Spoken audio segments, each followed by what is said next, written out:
mudança de todas é o que vou ensinar hoje.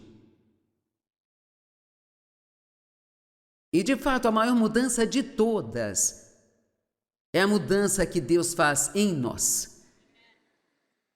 Quantos podem dizer que, desde que receberam a Jesus Cristo, vocês mudaram? Quantos, como eu, ainda têm um caminho a percorrer? Amém?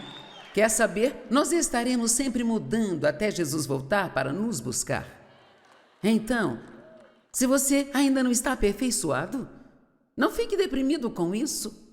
Paulo disse: eu estou prosseguindo em direção à marca da perfeição, mas eu ainda não cheguei lá. Mas uma coisa eu faço, e isso é importante, deixando ir o que ficou para trás, e ele quis dizer, deixando de lado cada erro que ele cometeu, seja há 20 anos atrás ou ontem à noite. Você não pode progredir se você se sentir culpado o tempo todo por cada pequeno erro que comete. Eu disse que você não pode prosseguir se estiver arrastando um saco de culpa com você o tempo todo. Jesus já pagou pelos nossos pecados, ele assumiu a culpa e a nossa condenação. Você se arrepende, então você confessa e deixa para trás. Então você prossegue em direção às coisas que estão à frente. Continuamos prosseguindo, seguimos prosseguindo para as coisas que estão adiante de nós. Ainda não cheguei lá? Dave e eu estamos casados há 46 anos, não, 56 anos. 56 anos. Mas acho que ele foi casado com pelo menos umas 20 mulheres diferentes, sabe? Porque eu continuo mudando o tempo todo e na hora que ele se acostuma com a nova versão de mim, então Deus vem e faz uma coisa nova na minha vida e ele tem que se acostumar com uma versão melhor de mim. Pobre Dave, ele queria se casar e ele tinha 26 anos. Ele estava pronto para se casar, ele orou para que Deus lhe desse uma esposa e ele disse que seja alguém que precise de ajuda. Cara, é melhor você ter cuidado com o que ora. Tivemos 50 encontros e nos casamos.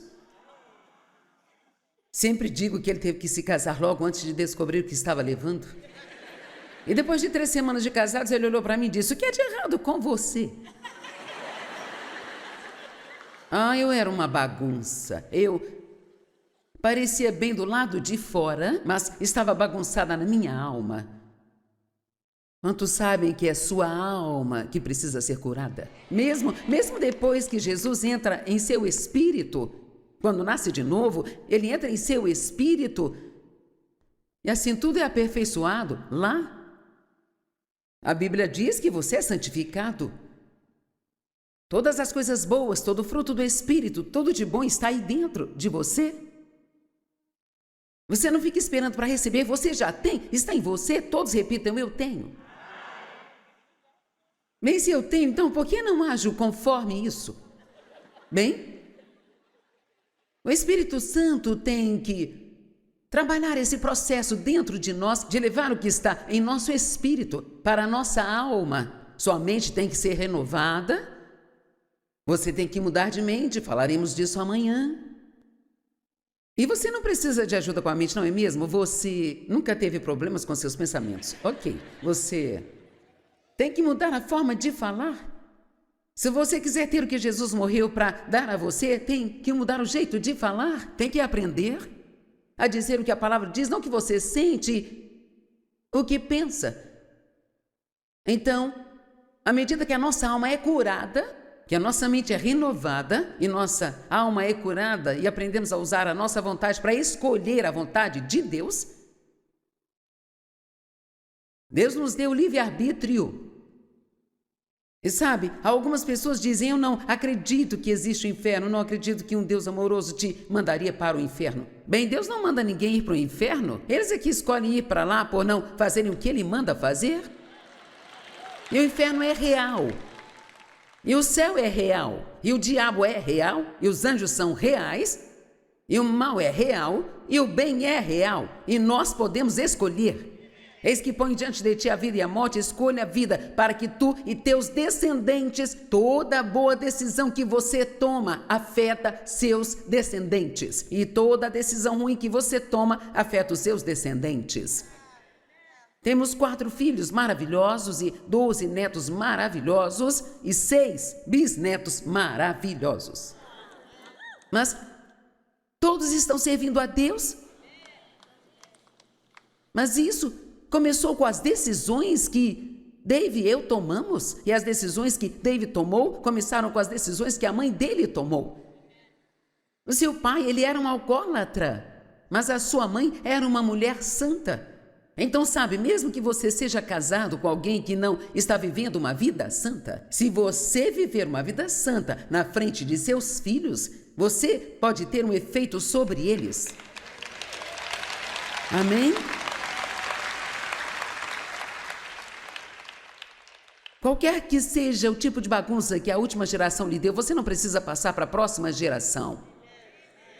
Amém? Estamos sempre querendo ver milagres. Eu adoraria ver os cegos enxergando, ver os coxos andando. Sabe o que eu decidi? Eu acredito que o maior milagre de todos é você ver uma pessoa tão bagunçada ser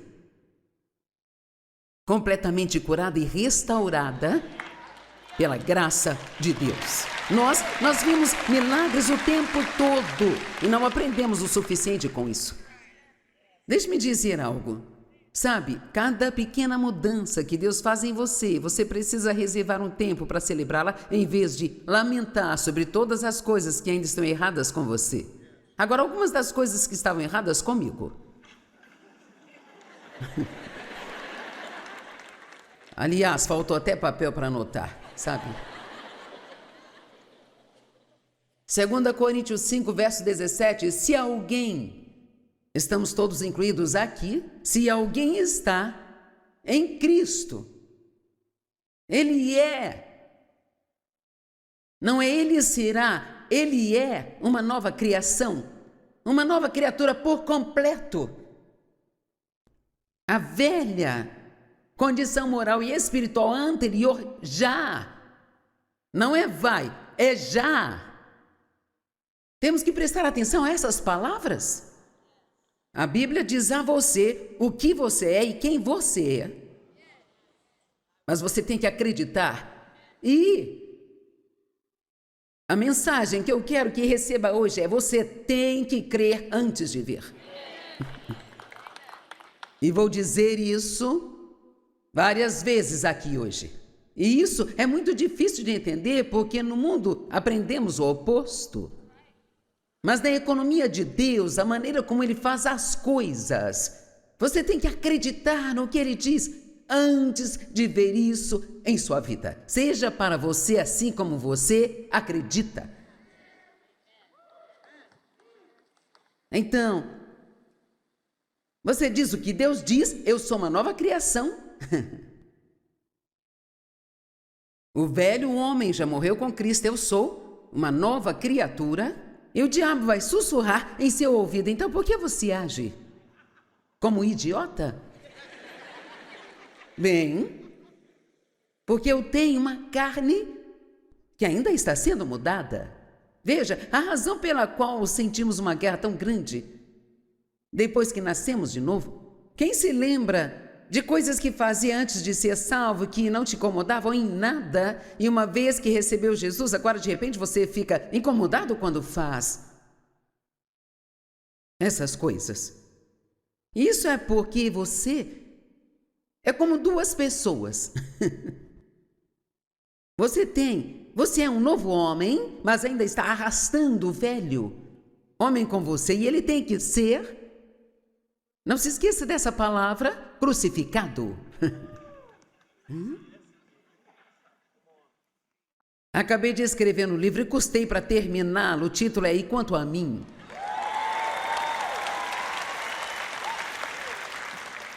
E quanto a mim, e quanto a mim, e quanto a mim. Agora, isso é sobre morrer para si mesmo. Isso não é para covardes. Você não deve comprá-lo quando sair, se não estiver pronto. Mas sabe, você tem tempo para se preparar, só sairá no outono. Ele vai sair no outono deste ano. Eu gostaria de poder escrever livros, como eu quero escrever e colocar títulos, sabe, do tipo Como Morrer para Si Mesmo e as pessoas ainda comprá-lo. Mas não, você tem. Eu coloquei quanto a mim e o meu editor me disse: sim, as pessoas, elas querem algo para si mesmas, querem saber sim, e quanto a mim? Então veja, elas vão pensar que é uma coisa, mas quando pegarem vão descobrir que é uma outra coisa. Eu tive que ficar esperta com essas coisas. Você não pode simplesmente dizer às pessoas morra para si mesmo. Essa não é uma mensagem muito popular, sabe? Então Dave orou por alguém que precisava de ajuda e eu estava preocupado o tempo todo, eu era impaciente, eu queria controlar tudo e ficava brava quando não conseguia o que queria, era egoísta. E quando eu estava escrevendo este livro, e quanto a mim, e morrendo para si mesmo, eu recebi algumas pequenas indicações de Deus. Por que você não faz um café para o Dave? Faça isso para o Dave, faça aquilo para o Dave. E ele ficou, uau, o que está acontecendo? Isso é ótimo. E eu tive que dizer a ele, eu estou escrevendo um livro sobre egoísmo. Estou tendo que viver isso, mas ficarei feliz quando terminar o livro. Ficarei feliz quando isso acabar.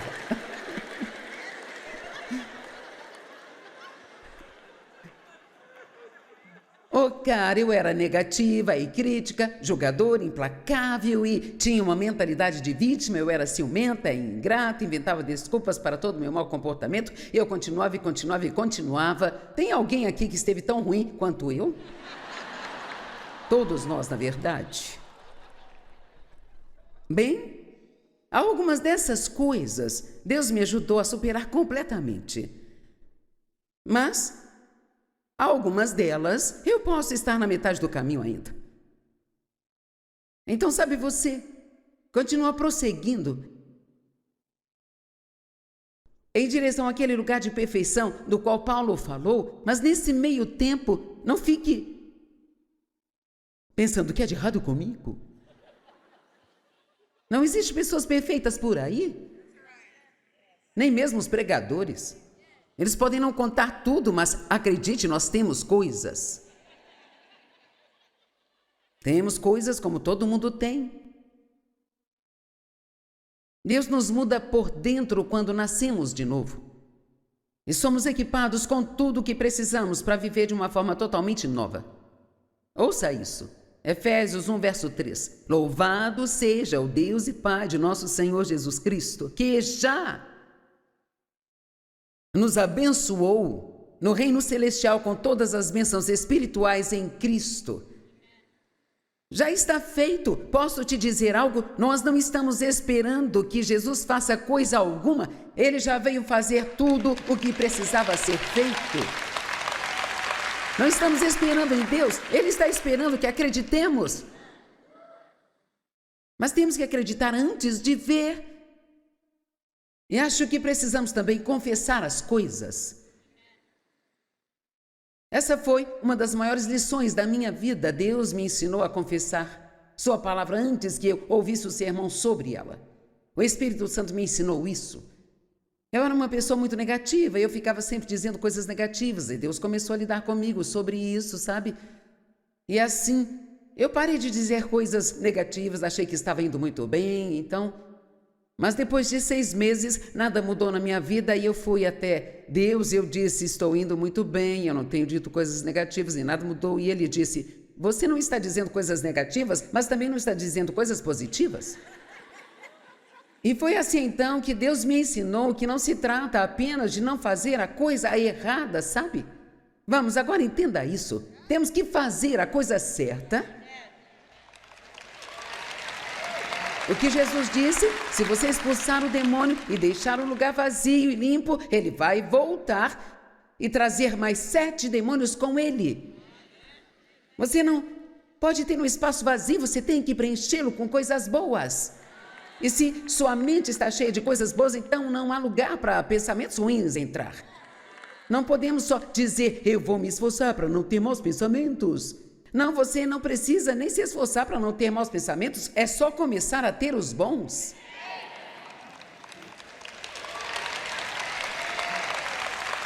Estamos sempre trabalhando em algo. E Jesus já fez todo o trabalho que precisa ser feito. Vamos falar sobre a palavra tentar. Oh, queridos, eu tentei até quase morrer. Sabe, eu tentei ser boa e eu tentei ficar calada, sabe, eu tentei. E você diz, não devemos tentar? Bem, sim e não. Você não tenta na carne. O esforço que fazemos, ele deve ser um esforço liderado e infundido pelo Espírito Santo. Se não for algo que o Espírito Santo esteja levando você a fazer, não vai funcionar. Amém? Uma pessoa veio até a nossa igreja uma vez, ela leu a Bíblia em um plano de 1 ano. E o pastor disse, ok, todos vamos ler a Bíblia em 1 ano. Ok. Recebemos o calendário e havia um lugar para marcar o que você tinha lido. Se você lesse 6 capítulos por dia, conseguia ler tudo em 1 ano. 2 no Antigo Testamento, 2 no Novo, 1 em Provérbios e 1 em Salmo. Certo. Fui para casa, fui trabalhar. Pus o calendário na geladeira e ia marcando o que havia lido. E toda vez que eu passava em frente à geladeira, eu ficava assim. Coloquei na geladeira porque eu queria que as pessoas, quando entrassem, perguntassem o que era aquilo. Ah, eu vou ler a Bíblia inteira até o fim do ano. Oh, uau!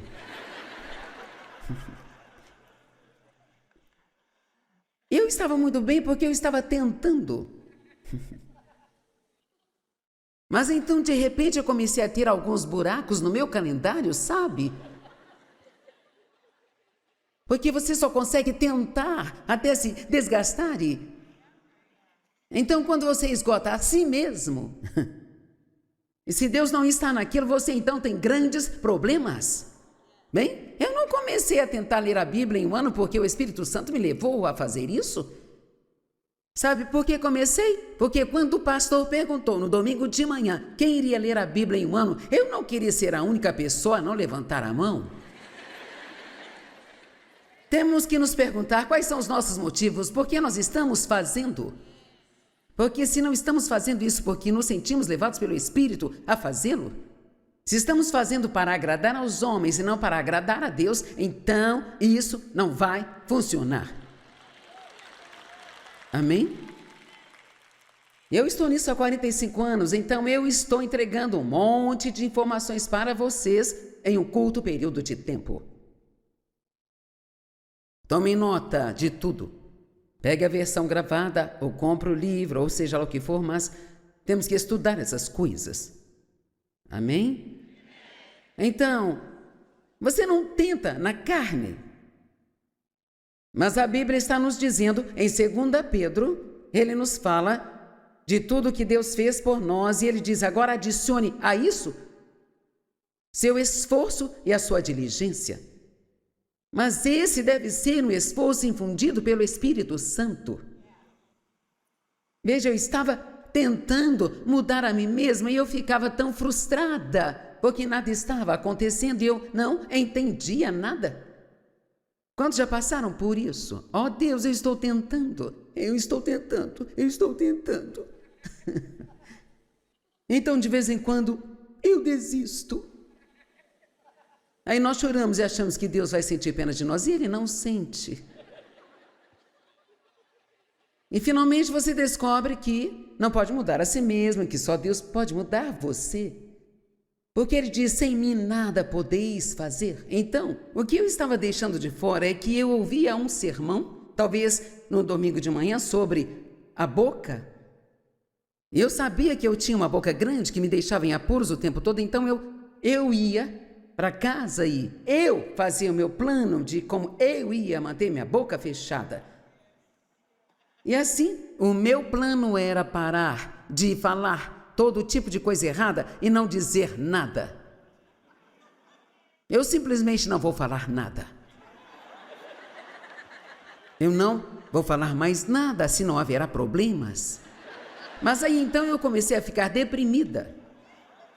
Eu não entendia isso, Deus, porque eu estou ficando deprimida, eu estou de boca fechada. E Deus disse, sim, mas nada mudou por dentro. Você é como uma panela de pressão, você tem toda essa coisa podre rolando aí dentro de você e não tem válvula para isso escapar? Quantos entendem isso? Sabe, isso não é... Tornar-se uma nova criatura em Cristo não é sobre mudança de comportamento, é uma mudança de coração. É sobre deixar Deus mudar o seu coração. Então você está fazendo a coisa certa porque você quer. E você está fazendo isso apoiado em Deus. Porque você sabe que sem Ele você não pode fazer nada. Então, uma boa notícia para todos vocês que estão desgastados por tentar mudar a si mesmos. Você veio ao lugar certo para receber boas notícias? Todos vocês que estão muito cansados de tentar mudar a si mesmos, podem parar com isso. Apenas diga, Deus, eu não vou mais fazer isso. Eu me entrego totalmente a você, eu quero ser tudo aquilo que você quer que eu seja, mas eu estou te colocando no comando da minha mudança. Me conduza e me guia naquilo que você quer que eu faça. Ah, e por falar nisso, você não pode mudar a pessoa com quem está casado. Você não pode mudar os seus filhos. Você não pode mudar o seu vizinho. Não pode mudar seus pais. Você não pode mudar seus amigos. Que coisa ruim, você não pode mudar a ninguém. Você pode orar. Mas você não é o oleiro. Então vá para casa e deixe todo mundo que você colocou na roda do oleiro sair de lá.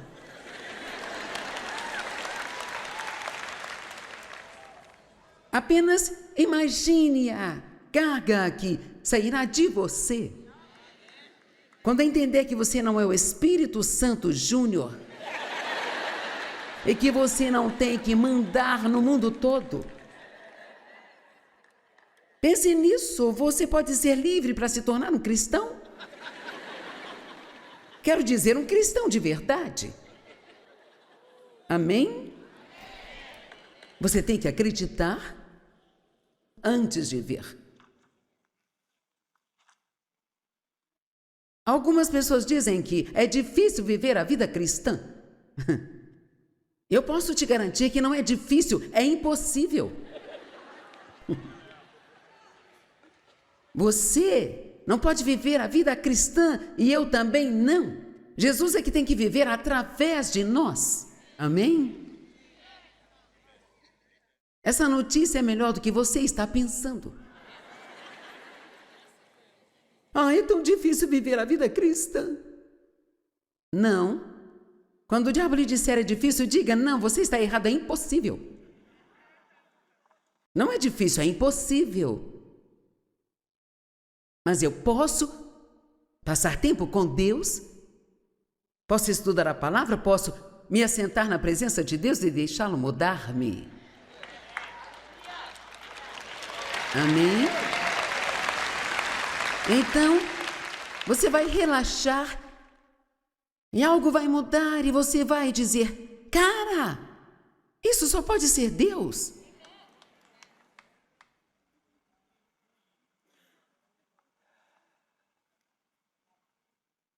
Deus nos dá seu Espírito Santo, porque não podemos fazer isso sozinhos. Em Filipenses 2, ele diz, trabalhe a sua salvação com temor e tremor, com séria cautela e desconfiança de si mesmo, sabendo que é Deus quem está o tempo todo trabalhando em você, dando a força que precisa para fazer o que precisa ser feito. E assim, nós temos a salvação em nós e a Bíblia diz, trabalhe isso. Ele não diz, trabalhe para isso. Ele diz, trabalhe isso, mas você trabalha com o Espírito Santo para funcionar?